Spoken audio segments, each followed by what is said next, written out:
Chapter 3 A Letter to the Times. I did not see Merrick again for 2 years. Then one day the police found him.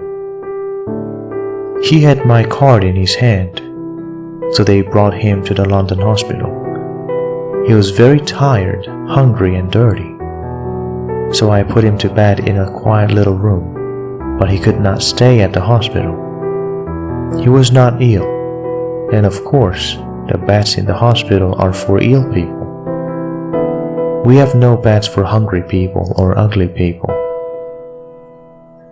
I told the hospital chairman, Mr. Carr Gome, about Merrick. He listened carefully, and then he wrote a letter to the editor of the Times newspaper. From the Times, December 4th, 1886. A letter to the editor. Dear Sir, I'm writing to you about a man in our hospital. He needs your help. His name is Joseph Merrick, and he's 27 years old. He's not ill, but he cannot go out of the hospital because he is very, very ugly. Nobody likes to look at him, and some people are afraid of him. We call him the Elephant Man.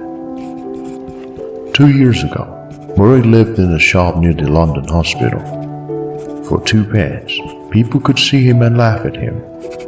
One day, Dr. Frederick Travis, a hospital doctor, saw Merrick, brought him to this hospital, and looked at him carefully. Dr. Travis could not help Merrick, but he gave him his card. Then the shopkeeper, Silcock, took Merrick to Belgium. A lot of people in Belgium wanted to see him, and so after a year, Merrick had £50. But then Silcock took Merrick's £50, left Merrick in Belgium, and went back to London. Merrick came back to London by himself. Everyone on the train and the ship looked at him and laughed at him. In London, the police put him in prison, but then they saw Dr. Travis's card and brought Merrick to the London hospital. This man has no money, and he cannot work. His face and body are very, very ugly. So of course, many people are afraid of him. But he's a very interesting man. He can read and write, and he thinks a lot. He is a good, quiet man. Sometimes he makes things with his hands and gives them to nurses, because they are kind to him. He remembers his mother, and he has a picture of her. She was beautiful and kind, he says, but he never sees her now. She gave him to Silcock a long time ago.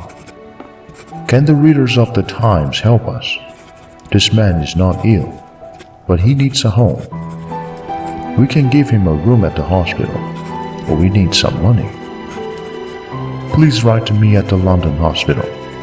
Yours faithfully, F.C. Carr Gome, Chairman of the London Hospital. The readers of the Times are very kind people. They gave us a lot of money. After 1 week, we had £50,000. So Merrick could live in the hospital for all his life. We could give him a home.